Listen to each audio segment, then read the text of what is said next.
Seryosong sumagot si Kang Hayan na joke ang ginagawa niya, ang perpektong ulam para sa pagluluto ng maramihan.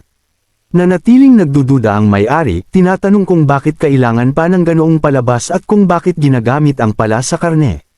Gayunpaman, tiniyak ni Randolph na huwag siyang mag-alala, idiniin na napakahusay niyang magluto at kung may magkamali, sa kanya ang buong responsibilidad. Dahil dito, tinanong ng may-ari kung gaano kalaki ang tiwala ni Randolph sa kanya. Nagtaka siya sa pagkakakilanlan ng taong ito habang tinawag ni Kang Hayan si Tori, sinabing iiwan niya ito sa kanya. Pagkatapos ay pinainit ni Tori ang kaldero ng may matatag na init. Maingat na hinalo ni Kang Hayan ang karne, na nagpahanga kina Randolph at sa may-ari, na nagkomento sa kung gaano ito kahangahangang gawa. May malungkot na mga mata, naisip ni Kang Hayan na dahil siya ay nagsilbing tagaluto ng militar, madali niya itong nagawa. Habang naglalagay siya ng ilang pampalasa, kumpiyansa niyang sinabi na dapat nilang tapusin ito ng isang bagsakan, umaasa kay Tori habang masigasig niyang hinalo ang lahat. Idineklara na ito ang huling hakbang, unti-unting nagsama ang timpla, na nagpahanga sa may-ari ng restaurant. Samantala sa loob ng restaurant, nanginginig sa pagod ang mga sundalo, sinabing nagawa na nila ang kanilang tungkulin at dapat nang lumipat sa ibang lugar. Kinumpirma ng isa pang sundalo na kailangan pa nilang kumain, dahil hindi siya makapagpatuloy ng walang kahit ano. Tinanong niya ang kanyang kaibigan tungkol dito, ngunit tinanong ng kaibigan kung bakit niya tinatanong ang isang taong nahimatay na. Kinumpirma ng isa pang sundalo na agad na bumagsak ang lalaki, walang merienda, at nagpa siya silang damputin na lang siya at umalis sa lugar. Saktong dumating si Kang Hayan sa mesa, inaanunsyo na handa na ang kanilang stir-fried meat. Tuwang-tuwa ang mga sundalo, napasigaw na sa wakas ay dumating na. Tinanong nila kung bakit si Kang Hayan ang nagsisilbi, ngunit hindi ito alintana ng isa pang sundalo, sinabing wala itong pakialam basta makuha lang nila ang kanilang pagkain. Pagkasubaw nila, sumabog ang lasa sa loob nila, na nagpasigaw sa kanila na napakasarap nito. Sumigaw ang isa sa kanila na iba ito sa stir-fried meat na karaniwan niyang kinakain. Bagamat pula at maanghang ang sarsa, napakasarap nito na hindi niya mapigil ang kumain. Nagkomento ang isa pang sundalo na bagamat medyo katulad ito ng regular na stir-fried meat, mas masarap ang lasa nito. Pagkatapos ay tinanong niya kung dapat silang umorder ng mas maraming alak dahil ito ang perpektong inumin. Sumang-ayon ang kanilang kaibigan na si Sam, na nagpatawa sa isa pang sundalo na nagkomento na si Sam ay isang tunay na mahilig uminom at kumain na himalang nabuhay muli. Samantala, tinawag ni Randolph ang may-ari, nag-order ng 4 na serving spa ng karne. Nagulat si Sam, sinubukang sabihin sa kanya na plano niyang umorder ng inumin dahil hindi nila alam kung kailan darating ang susunod na ulam. Gayunpaman, mabilis na nagdala ng isa pang plato ang may-ari ng restaurant, na kinagulat ni Sam, na nagkomento sa bilis ng serbisyo. Napansin ng kanyang kaibigan na hindi lang sila. Ang ibang mesa ay nakakatanggap din ng kanilang pagkain sa hindi kapani-pani walang bilis. Nagbunsod ito sa kanyang kaibigan na magmungkahi na kumain sila ng mabilis at umorder pa. Gayunpaman, tiniyak sa kanila ni Kang Hayan na hindi na kailangang magmadali, nakangiti habang sinasabi na marami silang inihanda para sa maraming refill ng walang anumang issue. Isa sa mga sundalo, na nasobrahan sa lasa, ay nagsabi na ang ulam ay masarap, maanghang, at simple lang na hindi kapani-paniwala. Pagkatapos ay binigyan sila ni Kang Hayan ng mga dahon ng gulay, pinayuhan silang. Subukang kumain ng karne na nakabalot sa gulay upang balansehin ang anghang. Nagdududa ang sundalo, nagkomento na ang pagbabalot ng pagkain bago kumain ay isang hindi karaniwang paraan ngunit nagpasya siyang subukan ito. Saktong susubo na siya, mabilis na itinulak ni Kang Hayan ang balot sa kanyang bibig, sinigurong kainin niya ito ng isang subo. Sumigaw sa tuwa ang sundalo, na nagsabing hindi lang balanse ang anghang, perpektong nagkatugma ito. Idinagdag niya na ang sariwang at crispy na gulay ay perpektong bumagay sa karne, na nagpaparamdam na ito ay ginawa sa langit. Nilunok niya ito, idineklara na madali niyang uubusin ang lahat ng mag-isa. Gayunpaman, nagprotesta ang kanyang kaibigan. Nagprotesta siya, tinatanong kung balak niyang kainin ang lahat ng mag-isa at humihingi ng bahagi.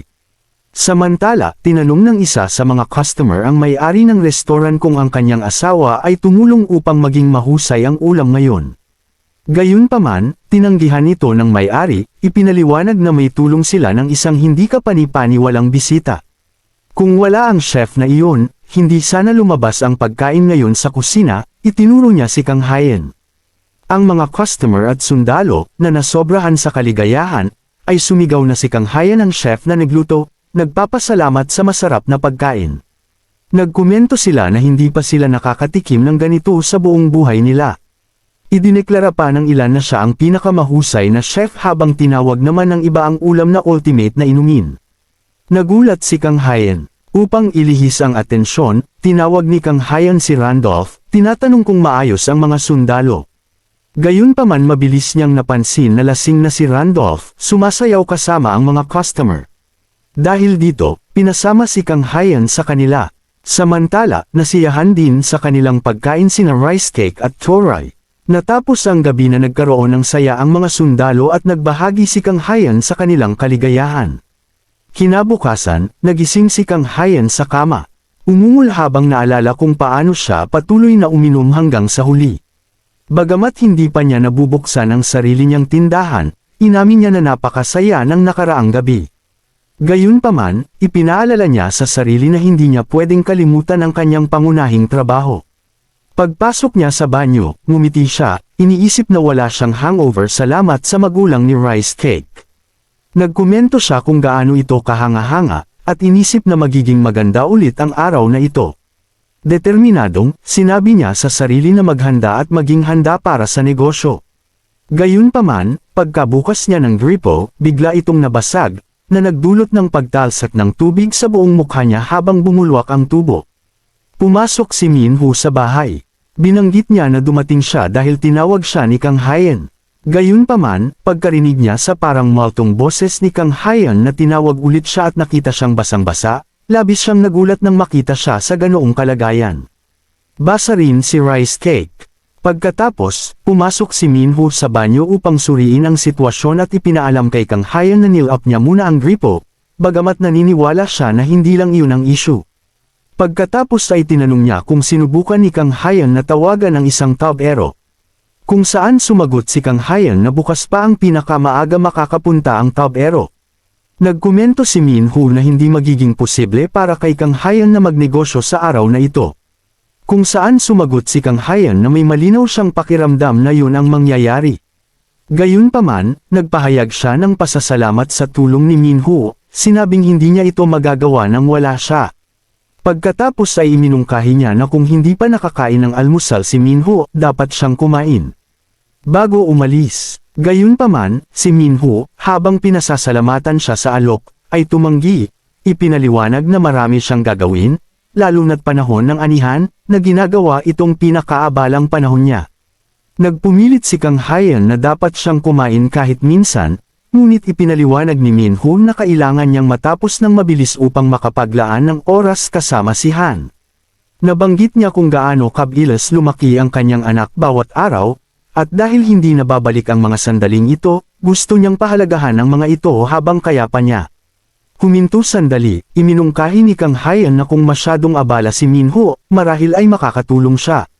Nag-atubili si Minho sandali bago inamin na sa tingin niya ay pwede. Pagkatapos tinuro ni Kang Hayan ang kanyang sarili at pabiro na nabanggit na kung minsan ay napipilitan ng mga tao na mag-live, tinatanong kung gusto ni Minho na tulungan siya sa bukid. Nag-usisa, inihayag ni Minho na nagpapatubo sila ng labanos, idinagdag na kailangan talaga nila ng mas maraming kamay, kaya't malaking tulong ito. Pagkatapos ay inisip ni Kang Hayan ang sukat ng bukid habang ipinaalam sa kanya ni Minho na umulan noong nakaraang araw na nagpapadali sa pagbunot ng labanos. Tuwang-tuwa si Kang Hayan na naalala ang natutunan niya sa punong nayo noong tag-araw na kailangan ng mamasa-masang lupa para sa pag-aani. Kinumpirma ito ni Minho at binigyan siya ng isang bagay na parang tambol. Nang tanungin ni Kang Hayan ang layunin nito, inihayag ni Minho na ito ay isang farming cushion. Mas mabuti kaysa sa direktang pag-upo sa lupa. Si Kang Hayan, pagkatapos magpasalamat, ay natuwa at naisip sa kanyang sarili na parang malaki ang kanyang puwet. Samantala, naisip ni rice cake na parang bibe siya. Habang papalabas si Minho, nabanggit niya na kailangan niyang tingnan ang isa pang bukid, sinabi niya na iiwan na lang niya ang lahat kay Kang Hayan. Determinadong, idineklara ni Kang Hayan na nagsimula na ang Forced Live Project. Kasama sina Rice Cake at Toray, masigasig niyang binunot ang mga labanos isa-isa. Mabilis na binalot ni Rice Cake ang mga ito sa isang galaw, habang tinulungan naman ni Toray si Kang Hayan sa paggawa nito. Ginagamit niya ang kanyang spirit magic para gawin ito.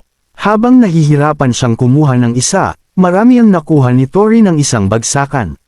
Matapos ang mahabang panahon, hinangaan ni Kang Hayan ang cushion, inamin na minamaliit niya ang pagiging kapaki-pakinabang nito. Gayunpaman, habang minamasahe niya ang kanyang mga balikat, napagtanto niya na sa kabila ng saya ng pag-aani, nakakapagod pala ito ng sobra, na nagbigay sa kanya ng tunay na paggalang sa mga magsasaka sa buong bansa. Tinawag niya si Rice Cake at Toray, at iminungkahi ni Kang Hayan na bumalik na sila, ngunit bigla siyang natigilan sa isang bagay sa gilid. May pumasok sa kanyang isip na nagpakaba sa kanya. Lumipat ang eksena kina Sojin at Han na magkasama nang bigla silang may narinig. Paglingon niya, nakita niya sina Minho at Kang Hayan na papalapit. Kinilala ni Sojin ang kanilang pagdating, at nagkomento na masipag silang nagtrabaho ng araw na ito. Gayunpaman, mabilis siyang nakapansin ng kakaiba at tinanong si Minho tungkol sa kanyang mukha. Naghihinalang baka sobrang dami ng trabaho dahil sa kakulangan ng mga kamay. Ngunit pinawi ni Minho ang kanyang pag-aalala, na sinabing natapos na niya ang lahat ng trabaho. Nakaramdam ng ginhawa si Sojin, ngunit tinanong pa rin kung bakit mukha siyang pagod na pagod. Ibinunyag naman ni Minho na natapos na nila ang trabaho para sa sumunod na araw, na ikinagulat ni Sojin. Kinakamot ang kanyang mukha, na pag-isipan ni Kang Hayan na siguro ay dapat nilang kontrolin ang kanilang bilis. Nagkomento naman si Minho na ang talento ni Kang Hayan ay mas nababagay sa pagbubukid kaysa pagluluto. Ngunit itinanggi ito ni Kang Hayan, na iginiit na hindi iyon ang kaso. Mapaglarong hindi sumang-ayon si Minho, na sinabing hindi kailangan ang peking pagpapakumbaba, at tinanong kung naiisip ba ni Kang Hayan kung gaano karaming trabaho ang nagawa niya mag-isa. Sinubukan ni Kang Hayan na baliwalain ang pahayag ngunit kasabay nito ay sumulyap siya kina Rice Cake at Toray, na parehong tumulong sa kanya. Nakita ang kanilang mga ekspresyon, hindi niya maiwasang mapabulalas na siya talaga ang gumawa nito mag-isa. Kalaunan ay nilaklak ni Kang Hayan ang isang inumin, nakangiti habang sinasabi na tunay ngang masarap ang rice wine pagkatapos ng matinding trabaho. Inalok ni Sojin si Kang Hayan, na sinabing may kasama itong iba't ibang side dishes. Pagkatapos ay nagkomento siya na ang ulam ay parang nilagang tamban na may labanos. Kinumpirma ito ni Sojin, na sinabing lagi silang gumagawa ng ulam na ito sa araw ng pag-aani ng labanos. Idinagdag niya na ginamit niya ang mga labanos na inani nila ng araw na ito, kaya mas matamis at mas masarap. Habang tinutusok ni Kang Hayan ang isang piraso, napagtanto niya na ito ang mga labanos na siya mismo ang nag-ani. Ito ang kanyang unang pagkakataon na kumain ng nilagang labanos na gawa sa sariwang ani sa halip na binili sa tindahan. Nang samubo, namangha siya kung gaano kadali itong natunaw sa kanyang bibig. Perpektong sumipsap ang panimpla sa labanos, at ang kombinasyon ng seasonal na tamban at labanos ay gumawa ng katanji tanging lasa. Ang simpleng pag-iisip na kumakain siya ng isang bagay na siya mismo ang nag-ani ay lalo pa itong nagpasarap. Samantala, tinawag ni Sojin si Minho, hinihimok siyang kumain din. Ngunit siya ay lubos na abala sa pakikipaglaro kay Han. Nakita niyang nagtataka siya kung sino ang kahawig nito para maging napakaganda, tinatanong kung kahawig niya ba ang kanyang ina. Pinanood siya ni Kang Hayan na natutuwa, pinahahalagahan kung gaano siya kahilig sa kanyang anak. Nagkomento naman si Sojin na si Minho ay isang mapagmahal na ama. Inamin ni Minho na kahit gaano pa kapagod ang araw, makita lang ang kanyang anak ay nagbibigay sa kanya ng panibagong lakas. Nagkomento si Kang Hayan na halata sa mukha niya kung gaano siya nasiyahan. Nakita ang tuwa ni Minho, naramdaman niyang sulit ang pagtulong sa kanya. Binanggit naman ni Kang Hayan na darating siya upang tumulong tuwing mayroon siyang bakanteng oras mula ngayon. Tinanong naman ni Minho kung nagpasya siyang tumulong dahil sa sinabi niya ng umagang iyon. Inamin ni Kang Hayan na bahagi iyon, ngunit nagpapasalamat din siya sa lahat ng ginawa ni Minho para sa kanya, kabilang ang pag-aayos ng tubo ng tubig. Kinilala niya na sina Minho at ang village chief ay tumulong sa kanya na makibagay sa buhay sa nayon, at gusto niyang suklian ang pabor sa anumang paraan na magagawa niya. Narinig ito, iniwas ni Minho ang kanyang mukha. Napansin ni Sujin, at mapaglarong tinanong kung umiiyak na naman siya. Nagkomento siya na mula nang ipanganak si Han ay naging mas emosyonal siya. Si Minho, na labis na naantig, ay kinumpirma na umiiyak siya. Inamin ni Sujin na madalas ay may katulad na iniisip ang kanyang asawa, madalas na nagpapasalamat sa maraming bagay, ngunit ang marinig na sinabi ito ni Kang Hayan ng malakas ay lalo pa siyang nagpasalamat. Amused, tinanong ni Sujin kung totoo yun, kung saan mariing tumango si Minho. Nagkomento naman si Kang Hayan na tunay nga, nagkakahawig ang magkakaibigan. Napansin nila si Han na kumikapit sa hita ni Minho, halos hindi makatayo. Naghari ang katahimikan sa silid sandali bago sabay-sabay na napabulala sa gulat ang lahat. Nakagawa siya ng kanyang unang mga hakbang, at si Minho, na lubos na nabigla sa damdamin ay maramdaming nagdalamhati tungkol sa araw na sa kalaunan ay ikakasal si Han. Habang ang iba ay nagtawanan, pinahahalagahan ang masayang sandali na magkasama. Habang nagkukwentuhan sila, nagulat na nagtanong si Minho kung nakatira sa ibang bansa ang mga magulang ni Kang Hayan. Kinumpirma ni Kang Hayan na siya lang ang nasa Korea. Pagkatapos ay tinanong ni Minho kung binibisita niya ang mga ito tuwing holidays. Sumagot si Kang Hayan na mahirap makakuha ng tiket tuwing holiday season, kaya kadalasan ay sa ibang oras sila nagkikita. Medyo nalulungkot, idinagdag ni Kang Hayan na puno ang reservation lists ng kanilang restaurant tuwing holidays, kaya hindi posible ang bakasyon. Inamin niya na hindi pa niya naisip ang pag-travel. Sinusubukang pasayahin siya, itinuro ni Minho na huminto na siya ngayon, kaya maaari na siyang magpahinga ngayong Chuseok. Hindi pinansin ni Kang Hayan, at nagkomento kung gaano siya kasipag sa kanyang buhay. Bigla siyang napabulalas na malapit na pala ang Chuseok. Pagkatapos ay lumingon siya at nagdalamhati na ngayong taon ay baka magkaroon siya ng totoong bakasyon. Kinabukasan sa araw ng Chuseok, maagang gumising si Kang Hayan at sinabing masyado siyang naging abala para ma-enjoy ang mga nakaraang Chuseok ng maayos, ngunit ngayong taon ay lubos niya itong ni-enjoy. Nagdiwang din si Rice Cake kasama niya. Tiningnan siya ni Kang Hayan na masaya, ngunit hindi ito ang kaso kay Tori. Tiningnan niya si Rice Cake na nakasuot ng hanbok, at tinanong si Kang Hayan kung paano naman siya. Sumagot si Kang Hayan na mukha ring maganda si Rice Cake sa hanbok na iyon. Narinig lang kay Rice Cake ang isang masayang tunog, "Ao!" Walang nagawa si Tori kundi magbigay ng malungkot na tunog, "Chu-chu-chu." Ipinaliwanag ni Kang Hayan na kailangan suotin ang hanbok tuwing Chuseok. Inulit niya na mahalaga ang pagsusuot ng hanbok tuwing Chuseok, at idinagdag na isa pang bagay na hindi pwedeng mawala tuwing Chuseok ay ang panunood. Tumingin sa TV, napansin ni Kang Hayan na matagal na siyang nanunood ng Chuseok.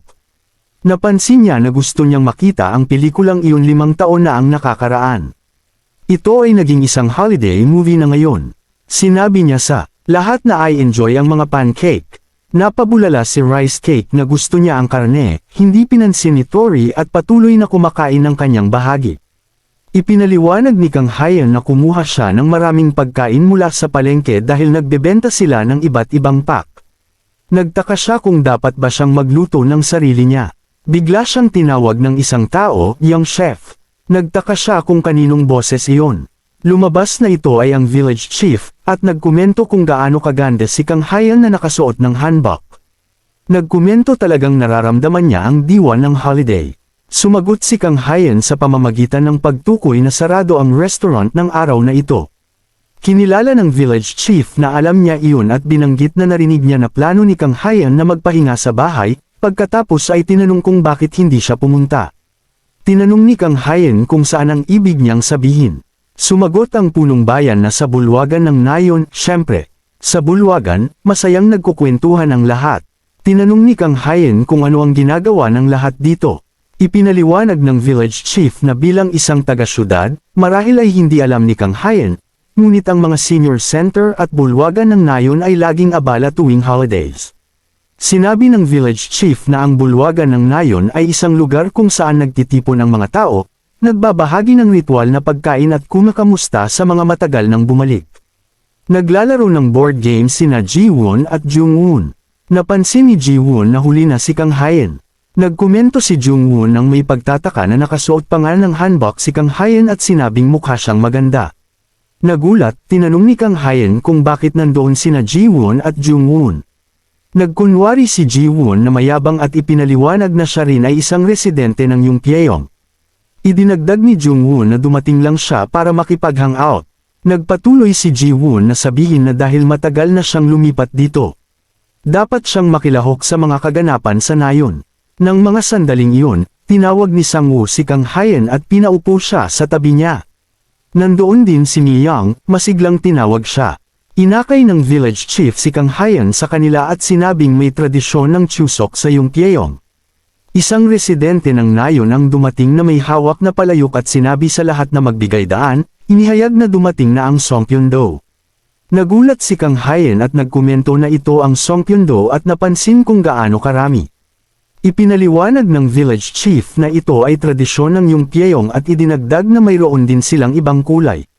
Si Sang-woo, na puno ng sigasig, ay nagpahayag na kailangan niya ito bawat taon, kaya siya ay isang dalubhasa at inulit na mayroon silang ibang kulay. Sinabi niya na gagawa siya ng marami para kay Kang Hayan din. Sinabi ni Mi-young na gagawa rin siya ng para kay Kang Hayan. Pagkatapos ay hinamon siya ni Sang-woo sa pamamagitan ng pagdedeklara na isang laban. Pinalakas ng village chief ang loob ni Sang-woo, tinawag siyang young chef, at hinimok siyang ipakita ang kanyang mga kasanayan dahil siya ang pinakamagaling. Samantala, inamoy naman ni Rice Cake ang mga sangkap at tila tuwang-tuwa si Tori na makita ang mga black beans. Naisip ni Kang Hayan na para sa mga restaurant event lang niya nagawa ang mga iyon. Habang masayang gumagawa ang lahat ng Songpyeon, tumawa ang chief at nagtanong kung sino ang gusto ng inumin. Sa pagtingin sa kanila, nagpasya si Kang Hayan na tumulong din at tinanong si Mi-young kung mayroon siyang toothpick. Sinabi ni Ji-woon na maaaring hindi siya gaanong marunong magluto ngunit magaling siya sa mga hands-on na gawain. Gumawa siya ng isang piraso at buong pagmamalaking ipinakita ito, sinasabing sa lahat na masdan ang kanyang magandang obra maestra. Sumagot si Jang-won na hindi lang si Ji-woon ang may magagaling na kamay at nagpahayag ng kumpiyansa sa sarili niyang husay. Pagkatapos ay ipinakita ang ginawa niya at tinawag itong Never Likang Giant Songpyeon. Ngunit nang malapit na itong masira, mabilis niya itong inayos at inamin na muntik na. Inamin ni Ji-woon na magandang laban iyon. Nilapitan sila ni Lola Park ng galit at pinagsabihan, tinatanong kung mga bata ba sila at pinapaalalahanan na kakain din ng iba kaya dapat nilang gawin sa normal na paraan. Nagulat sina Sang-woo at Mi-young sa kanyang presensya. Pagkatapos ay lumapit si Lola Park kay Kang Hayan at nagkomento na sa kabila ng napakaraming taon, immature pa rin ang iba.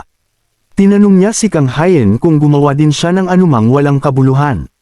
Medyo kinakabahan, sumagot si Kang Hayan na hindi niya napagtanto na dapat silang manatili sa mga basic na hugis at humingi ng paumanhin, ipinapaliwanag na ginawa lang niya ito sa paraang gusto niya. Pagkatapos ay ipinakita niya rito ang isang magandang ginawang Songpyeon na hugis prutas, bulaklak, at dahon. Tuwang-tuwa siya at sinabihan siya na pwede niyang gawin ang gusto niya kung nais niya. Tinanong ni Kang kung okay ba talaga iyon. Samantala, nagtaka sina Ji-woon at Jong-won kung bakit pinalalagpas si Kang Hayan. Matapos ice steam ang mga ito, sinabi ng lola ni Sang-woo na dapat nilang tingnan kung luto na ang mga ito. Nang makita na luto na ang mga ito, sinabi ng chief na magpipiesta sila ulit ngayong taon at sinabihan silang pauiran ng sesame oil.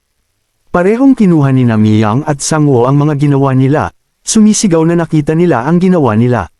Si Kang Hayan, habang tinitingnan ang ginawa niya, nagtaka kung kakaiba bang maramdaman ang pagmamalaki, iniisip na mainit at sariwa ito.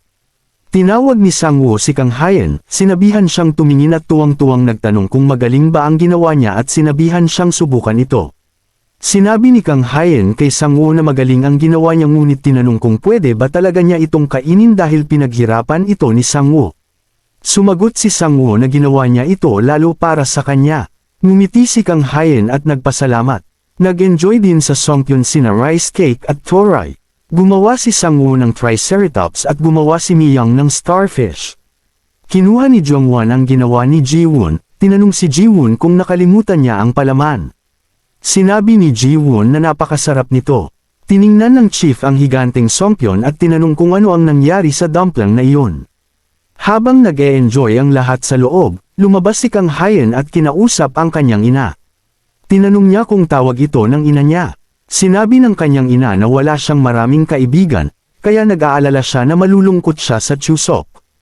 Tinanong niya kung nag-e-enjoy siya sa kanyang pahinga at kung kumain na siya. Sumagot si Kang Hayan na walang awa ang komento niya at ipinaliwanag na gumagawa at kumakain siya ng tradisyonal na pagkaing Chuseok kasama ang mga taga-baryo.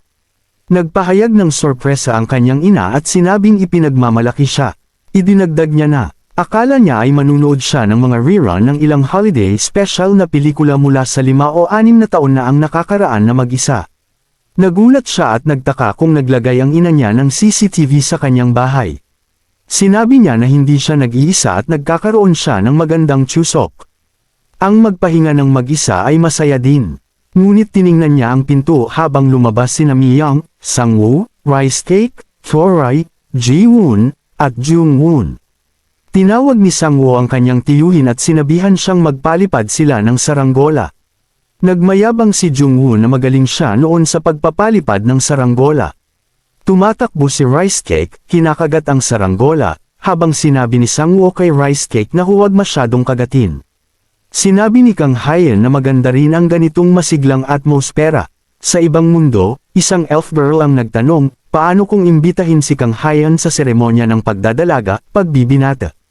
Tinanong ng elder kung dapat bang imbitahin ang isang tao sa isang seremonya ng elf. Pinaalalahanan ni Emilia ang elder na mabuting tao si Kang Hayan. Sinabi ng elder na plano niyang imbitahin ito balang araw, hindi ba?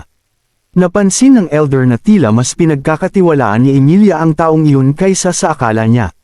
Sumagot si Emilia na hindi naman kasi ito ordinaryong tao. Samantala, isang babae na nakatayo sa likod ng puno na hindi kalayuan doon ang nag-isip na alam niya iyon.